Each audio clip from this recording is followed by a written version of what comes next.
Good morning students. आज की class में हम एसेंशियल्स ऑफ ई कॉमर्स के इलेक्ट्रॉनिक पेमेंट सिस्टम के बारे में जानेंगे। इलेक्ट्रॉनिक पेमेंट सिस्टम क्या है?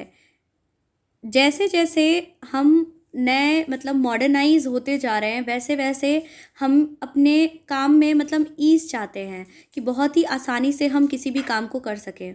और इसके लिए हम क्या करते हैं, ऑनलाइन शॉपिंग करते हैं, ई कॉमर्स के वेरियस मेथड्स को यूज़ करते हैं। तो ऑनलाइन शॉपिंग जो है और ज़्यादा आसान हो जाती है जब हम पेमेंट भी इलेक्ट्रॉनिकली करने लगते हैं, जब हम पेमेंट का माध्यम जो है वो इलेक्ट्रॉनिक तरीके से करने लगते हैं। क्योंकि कैश ऑन डिलीवरी में बहुत सारे प्रॉब्लम्स भी आते हैं। आज के टाइम पे देखेंगे तो जो भारत सरकार है वो भी हर जगह भीम यूपीआई को प्रमोट कर रही है। इसके अलावा आप कहीं पर भी चले जाएं, जो ट्रेडिशनल मार्केट था या फिर जो आपके इवन जो चाय की दुकान है और समोसे की दुकान है, सब्ज़ी फल की दुकान है, वहाँ तक भी आपको ऑनलाइन पेमेंट सिस्टम देखने को मिलेगा। ऑनलाइन पेमेंट सिस्टम बहुत ही ज़्यादा सेफ़ है और ये आपके काम को बहुत ही आसान बना देता है। कई बार ऐसा होता है कि आप रास्ते पे चल रहे हो और आपके पास कैश की शॉर्टेज हो गई है या कैश ले जाना भूल गए हो, तो वहाँ पर आप डायरेक्टली ऑनलाइन पेमेंट करके कोई भी सामान को परचेस कर सकते हो। तो just it is a virtual money. Online payment system क्या है? वर्चुअल मनी है। ठीक है। नाउ अब इलेक्ट्रॉनिक पेमेंट सिस्टम के बारे में और हम देखते हैं कि क्या है। इलेक्ट्रॉनिक पेमेंट मैकेनिज़्म जो है वो किसी भी बिजनेस के कॉस्ट को कम कर देता है, क्योंकि इसमें पेपर और पोस्टेज के खर्चे जो है वो बच जाते हैं। इसके अलावा इलेक्ट्रॉनिक पेमेंट जो है ये एक फाइनेंशियल एक्सचेंज है जो कि ऑनलाइन हो रहा है। किसके बीच में? Between the buyers and the sellers. एक बायर और सेलर के बीच में जो भी ट्रांजैक्शन ऑनलाइन हो रहा है उसको हम ऑनलाइन पेमेंट सिस्टम या इलेक्ट्रॉनिक पेमेंट सिस्टम कह सकते हैं। अब इलेक्ट्रॉनिक पेमेंट सिस्टम इतना ज़्यादा एमर्ज क्यों हो रहा है नाउअडेज़? इसके कुछ कैरेक्टरिस्टिक्स हैं और ये कैरेक्टरिस्टिक्स क्या हैं? तो सबसे पहली कैरेक्टरिस्टिक्स है हमारी एक्सेप्टेबिलिटी। एक्सेप्टेबिलिटी का मतलब क्या होता है? एक्सेप्ट करना, यानी कि ऐसा जो सभी के द्वारा स्वीकृति जिसको प्रदान की जाए और स्वीकार सभी लोग कर लें। ठीक है। तो एक्सेप्ट सभी के द्वारा हो रहा है, स्वीकार सभी के द्वारा हो रहा है। क्यों हो रहा है? क्योंकि जो भी आप जो वैल्यू स्टोर्ड है इलेक्ट्रॉनिक कैश में, वो एक फाइनेंशियल इंस्टीट्यूशन और जो बैंक है हमारा, उसके साथ एक प्रॉपर रिकॉन्सिलेशन आपसी समझौते के तहत वो हो रहा है। ठीक है। इसीलिए एक्सेप्टेबिलिटी हर जगह है। एग्जाम्पल के तौर पे हम समझेंगे कि कई बार आप देखते होंगे कि बहुत सारे कॉइन्स जो हैं, जैसे मान लीजिए 10 रुपये का कॉइन पे अगर रुपीज़ का सिंबल नहीं बना रहता है तो उसको हम अब नकली कंसीडर करते हैं और वो हर जगह एक्सेप्टेबल नहीं है। ठीक है। या फिर आप देखेंगे तो बहुत सारे, जैसे अगर हमने कंट्री चेंज कर दिया, जैसे नेपाल गए घूमने, तो वहाँ पे हमारी इंडियन रुपीज़ नहीं चलती है, वहाँ का अलग करेंसी है ना। तो वो एक्सेप्टेबल हर जगह नहीं है। बट अगर हम इलेक्ट्रॉनिकली पेमेंट करते हैं तो वो जो है वो आपका हर जगह जो है वो एक्सेप्टेबल है। अब यहाँ पर आप कह सकते हो कि मैम दूसरी कंट्री का तो अलग हो जाएगा सिस्टम, तो वहाँ पर भी आपको कन्वर्ट वो कर देगा। आप अपने तरफ से पे करिए, वहाँ पर मनी एक्सचेंजर एंड बहुत सारे ऐसे प्रोसेस होते हैं जहाँ से आप चेंज कर सकते हैं। ठीक है। तो जो आपका ऑनलाइन अगर हम पेमेंट कर रहे हैं तो उसकी एक्सेप्टेबिलिटी सभी के लिए है, सभी लोगों ने उसको स्वीकार किया है। Second is the reliability. Reliability का मतलब होता है विश्वसनीयता, जिस पे आपको विश्वास हो। ठीक है। तो जो यूज़र हैं, यूज़र यानी कि हम कंज्यूमर, एंड जो बिजनेसेस हैं, दोनों के लिए ये बहुत ही एक विश्वसनीय सोर्स है, क्योंकि इसमें सर्विसेज जो हैं, अवेलेबिलिटी जो है सर्विसेज की, वो आसानी से मिल जा रही हैं एंड जो एंटरप्राइज है वो भी स्मूथली रन कर रहा है। एंड इसमें आपका क्या हो रहा है, पेमेंट का जो इंफ्रास्ट्रक्चर है वो बहुत ही स्मूथ तरीके से हो जा रहा है, इसलिए लोगों का इस पर विश्वास बहुत ज़्यादा है। ठीक है। तो इलेक्ट्रॉनिक पेमेंट सिस्टम की क्या है सबसे पहली खास बात, कि ये सबके द्वारा स्वीकार किया जाता है। दूसरा विश्वसनीयता है। तीसरा सिक्योरिटी, यानी कि सिक्योरिटी मतलब क्या होता है कि आपको सेफ गार्ड प्रोवाइड करना, कि आप जो है आप अनऑथराइज्ड यूज़ नहीं कर रहे हैं। और इवन आपको अगर जैसे मान लीजिए 100 रुपये आपके पास है, आपने 99 रुपये का सामान खरीदा तो आपको दुकान वाला 1 रुपया दे देता है, 1 रुपये या टॉफ़ी दे देता है, ज़रूरी नहीं 1 रुपया दे, या आप भी दे करके छोड़ देते हो कि चलो ठीक है 100 रुपये का मतलब हो गया भाई, ठीक है। बट ऑनलाइन क्या करते हो आप, एग्जैक्ट वही अमाउंट पे करते हो, ठीक, ना कम ना ज़्यादा। इवन पॉइंट्स में भी आता है तो हमें पॉइंट में ही पे करना पड़ता है। क्लियर है। तो यहाँ पर और दूसरी चीज़, जब भी आप पेमेंट कर रहे हो इलेक्ट्रॉनिकली तो वहाँ पर आपको डबल मतलब आपको एक बार पिन डालने के लिए कहेगा, एक बार आपको मतलब पैटर्न बनाने के लिए कहेगा एंड ऑल। तो इससे क्या होता है, डबल सिक्योरिटी चेक हो जा रही है, ठीक है। Next one is the usability. Usability क्या है, the user of the payment mechanism should be able to use it as easily as real currency.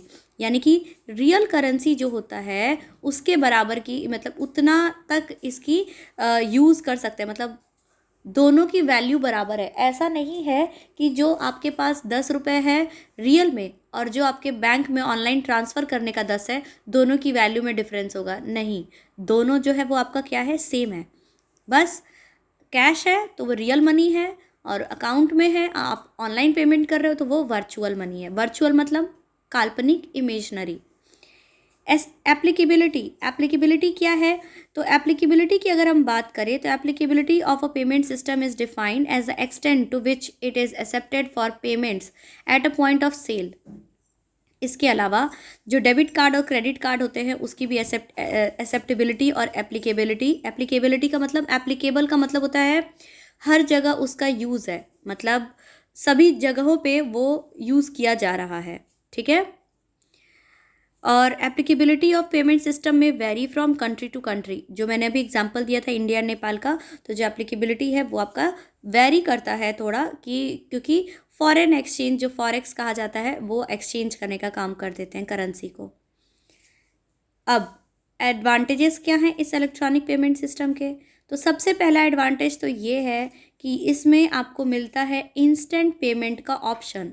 And instant payment का ऑप्शन क्या है, तो आप कभी भी मतलब रात में भी आपको शॉपिंग करने का मन करे तो आप किसी भी टाइम शॉपिंग कर सकते हो और इंस्टेंट पेमेंट कर सकते हो, ठीक है, बिना किसी हर्डल के। Second one is the low risk of theft, चोरी होने का डर नहीं होता है, ठीक है। कैश इज़ द किंग, मतलब ये कहा जाता है, is popular in the business world but this king has also had some limitation. आज के मार्केट में, कल की भी क्लास में हमने पढ़ा था कि कैश इज़ द किंग, ये कहा जाता है, ठीक है, बट किंग की भी कुछ लिमिटेशंस होती हैं। कैश जो है वो चोरी हो जाता है, ठीक है। तो यहाँ पर हाई सेफ्टी मेजर्स जो है आपके बैंक अकाउंट आपको प्रोवाइड करते हैं। अब आपके दिमाग में क्वेश्चन आएगा कि साइबर हैकिंग के थ्रू भी तो बैंक से पैसे विड्रॉ किए जाते हैं, तो वो आपके 100 में 1 या 2 केसेस होते हैं, ठीक है। कैश चोरी होने के या खोने के या गिरने के चांसेस ज़्यादा होते हैं, तो इसमें आपका चोरी होने का थेफ्ट भी है। नेक्स्ट है हमारा better customer convenience. Better customer convenience क्या है, तो electronic payment can help user to provide convenient payment experience. Convenience मतलब क्या होता है, जो आसानी से चीज़ें हो जाएं, ठीक है। कन्वीनियंस का मतलब आसानी से हो जाए, और आपको बार बार रिमाइंड कराने की ज़रूरत नहीं रहेगी, ऑटोमेटिकली आपको नोटिफिकेशन आते रहते हैं बहुत सारे, ठीक है। ट्रांसपेरेंट है, ट्रांसपेरेंट का मतलब होता है पारदर्शिता। दैट मीन्स व्हाट, कि आप जो है कोई भी मतलब इसमें आप फ्रॉड नहीं कर सकते, मतलब 99 का प्रोडक्ट है तो आप 100 रुपये नहीं चार्ज करोगे, ठीक है, 99 रुपीज़ ही आपको पे करना पड़ेगा। तो डिजिटल मीडिया एक ऐसा है जो कि ट्रांसपेरेंसी को क्या कर रहा है, बढ़ावा दे रहा है। नेक्स्ट है हमारा कॉन्टैक्टलेस। कॉन्टैक्टलेस का मतलब, अब जैसे कोविड-19 पैंडेमिक की बात करें तो लोगों को लोगों से ही डर था, ठीक है, कोई भी ह्यूमन टच को अवॉइड करता था, और क्योंकि कोरोना वायरस से वो अफेक्ट हो जाते हैं, ठीक है। तो अब मान लीजिए किसी कोरोना वायरस अफेक्टेड पर्सन के पास कोई नोट है, और वो नोट अगर एक अनअफेक्टेड पर्सन के पास आ जाता है, तो वहाँ से वायरस एक्सचेंज होने का मतलब कुछ ना कुछ तो वो मिल गया ना एक जगह। तो इसलिए अगर ऑनलाइन पेमेंट करेंगे तो यहाँ पर क्या होगा, कॉन्टैक्टलेस पेमेंट होगा, ठीक है। जैसे आप लोग स्विगी से कुछ ऑर्डर करते होगे तो क्या करते थे, वहाँ पे ऑनलाइन पेमेंट ही कर देंगे, है ना। नेक्स्ट है पेमेंट गेटवे। पेमेंट का गेटवे का क्या है? Payment gateway system is a e commerce application service जो अप्रूव कर रहा है आपको, जैसे आप डेबिट कार्ड यूज़ कर रहे हो, क्रेडिट कार्ड यूज़ कर रहे हो ऑनलाइन परचेसेस के लिए, ये सारी चीज़ें हो जाएंगी। ठीक है। और कल की क्लास में हमने किया भी था कि types of payment method e commerce के लिए क्या है। नेक्स्ट है हमारा स्टेप क्या है पेमेंट का। तो बस आपको पता ही है, आप सभी ऑनलाइन पेमेंट करते ही हो। आपने क्या किया, मान लीजिए कि आपने फ्लिपकार्ट मिंत्रा पे गए और आपने कोई चीज़ को कार्ट में ऐड किया, देन उसके बाद आपका जो सर्वर है, जो साइट है, वो एक पेमेंट ऑप्शन पे जाता है। देन वहाँ पर भी आपको एक बार चेक रिव्यू करने के लिए आता है, ठीक। एंड देन आप पेमेंट करते हो। जैसे ही पेमेंट करते हो वहाँ से, तो आपको रीडायरेक्ट किया जाता है। रीडायरेक्ट कहाँ करते हैं? आपके बैंकिंग ऐप जिससे भी आप कर रहे हो, फ़ोनपे से कर रहे हो, पेटीएम से कर रहे हो, जीपे से कर रहे हो, ठीक। वहाँ पर जाने के बाद आप उसको जब ओपन करते हो तो आपके बैंक के डिटेल्स मांगते हैं, या आपका बैंक का डिटेल सेव है तो वहाँ पर क्या मांगता है आपसे? वहाँ पर पिन कोड मांगता है, जो आपका एक ऑथराइज्ड, मतलब कि कोई और वही पिन यूज़ ना कर सके, आप ही हैं, ये एश्योर करने के लिए। एंड देन उसके बाद अप्रूव हो जाने के बाद आपका जो ऑर्डर है वो प्लेस हो जाता है, एंड देन आपके घर तक वो सामान आ जाता है। ठीक है। तो एडवांटेजेस इसका यही सारे हैं कि रियल टाइम ट्रांजैक्शन हो रहा है, आपका टाइम बचा रहा है। सबसे ज़्यादा बड़ा एडवांटेज तो यही है कि आपका टाइम सेव कर रहा है। अदरवाइज़ पुराने ज़माने में बैंक में लंबी लंबी लाइन लगानी पड़ती थी। ठीक है। आज भी एक भी बैंकिंग काम जो होता है वो बहुत ही टाइम टेकन हो जाता है और बहुत ही ज़्यादा हैक्टिक हो जाता है। ठीक है। नेक्स्ट है हमारा, जैसे एक एग्जांपल और लेते हैं। मैंने अभी रिसेंट किया कि आपको चेकबुक लेने भी जाना है अगर आपके बैंक में, तो जा कर के पहले एक फॉर्म अप्लाई करें, देन उसके बाद लाइन लगा के खड़े रहें, एंड देन आपको उसके बाद वो लोग अप्रूव करेंगे। ठीक है। फिर उसके बाद आप आ जाएंगे घर। अभी क्या किया मैंने, डायरेक्टली मैं अपने बैंकिंग ऐप पे गई, वहाँ पे अप्लाई फॉर द चेकबुक वो किया मैंने, और वहाँ पर जो भी उसका चार्ज था, एक जो भी नॉमिनल चार्ज लगता है वो लगा, एंड हमारा काम तुरंत हो गया। मतलब मुझे 1 मिनट भी नहीं लगा और मेरा ये काम हो गया। और इससे मेरे को क्या फ़ायदा हुआ कि मेरे को टाइम बचा, कि मुझे बाहर नहीं जाना पड़ा। दूसरी चीज़, आने जाने का जो कन्वीनियंस होता है, मतलब जो आपका किराया लगता है, फेयर है, उसका पैसा बचता है। टाइम एंड मनी दोनों का सेव हो रहा है यहाँ पे। ठीक है। नेक्स्ट है हमारा type of payment methods for e commerce. क्या क्या है ये हम कल कर चुके हैं एंड आज भी कर रहे हैं, कि credit and debit card payment system, जिसमें मैंने बताया था कि क्रेडिट कार्ड नंबर होता है, आपका सीवीवी होता है। सीवीवी का मतलब जो कार्ड पे 3 डिजिट का नंबर होता है, ठीक है, जो आपके कार्ड वेरिफिकेशन वैल्यू है। ठीक है। Next one is the prepaid card payment. Prepaid card payment जो है ये डेबिट और क्रेडिट कार्ड का अल्टरनेटिव है, और इसको हम वर्चुअल करेंसी भी कह सकते हैं। Bank transfers. बैंक ट्रांसफ़र क्या है? जब आप ई कॉमर्स साइट पे जाते हो तो आपको वहाँ पे दोनों ऑप्शन आता होगा। एक आता होगा कॉन्टैक्ट पेमेंट आएगा, कि यानी कि आपके कॉन्टैक्ट में किसी का नंबर सेव है तो, और या फिर बैंक ट्रांसफ़र करना है। तो बैंक ट्रांसफ़र के लिए आपको उस पर्सन का name, account number, IFSC code ये चाहिए होता है। ठीक है। तो ये बैंक ट्रांसफ़र में आ जाएगा। And e wallet. E wallet में आपका आ जाएगा, जैसे कि पेटीएम पे जाइए तो पेटीएम वॉलेट करके आता है, फ़ोन पे जाइए तो फ़ोन पे वॉलेट करके आता है। ठीक है। तो ये वॉलेट में जो पैसा अलग होता है, और जो बैंक उससे कनेक्ट होता है उसका पैसा जो होता है वो अलग होता है। जैसे पेटीएम बैंकिंग अलग आएगा, उसमें आपके अकाउंट में कितना पैसा है वो भी शो करेगा। ठीक है। और फ़ोन पे भी सेम है, बैंक पे जितना पैसा है वो शो करता है, और जो फ़ोन पे वॉलेट है उसमें आप अलग से एडिशनल ऐड ऑन कर सकते हो। क्लियर है? तो ई वॉलेट से भी पेमेंट किया जाता है।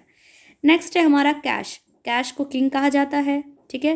कैश को किंग कहा जाता है, बट कैश का भी कुछ लिमिटेशन है, और इसलिए कैश को, मतलब ये पेमेंट का आपका सिस्टम है, इसलिए कैश को भी यहाँ पे इंक्लूड किया गया है। Mobile payment. मोबाइल पेमेंट का जो एक्सेप्टेंस है वो हर जगह है। ठीक है। और यहाँ पर क्या होता है, to set a mobile payment method, customer को क्या करना होगा, एक सॉफ्टवेयर डाउनलोड करना होगा, लिंक करना होगा अपने क्रेडिट कार्ड को, डेबिट कार्ड को। ठीक है। And as a e commerce is becoming mobile mainstream, customer are finding it more convenient. जैसे ई कॉमर्स आज के टाइम पे बहुत तेज़ी से बढ़ रहा है, कस्टमर के लिए भी बहुत आसान हो जाता है मोबाइल पे पेमेंट करना। ठीक है। नेक्स्ट है ये इलेक्ट्रॉनिक पेमेंट के इश्यूज़ दिए हुए हैं कि क्या क्या इश्यूज़ आ रहा है। तो सबसे पहला इशू तो ये है कि ऑनलाइन पेमेंट जो है आज भी रूरल एरियाज़ में इतनी अच्छे तरीके से सक्सेसफुल नहीं है। स्टिल हो रहा है और आगे आने वाले 1 से 2 साल के अंदर डेफिनेटली रूरल एरियाज़ में भी ये सक्सेसफुल हो जाएगा। ठीक है, क्योंकि वहाँ पे भी नेटवर्क की कनेक्टिविटी अच्छी हो जाएगी। और इसका एक और इश्यूज आता है कि यूज़ेबिलिटी की कमी आ रही है यहाँ पे। यूज़ेबिलिटी यानी कि क्रेडिट कार्ड पेमेंट सिस्टम पे आप वेबसाइट पे जा रहे हो और मतलब फ्रॉडलेंट होने के भी चांसेस हो जाते हैं इसमें, और अगर फ्रॉड होता है तो एक ही टाइम पे बहुत लंबा फ्रॉड हो जाता है। और नेक्स्ट है सिक्योरिटी वाला इशू, वही मैंने जो बताया अभी। नेक्स्ट है लैक ऑफ ट्रस्ट।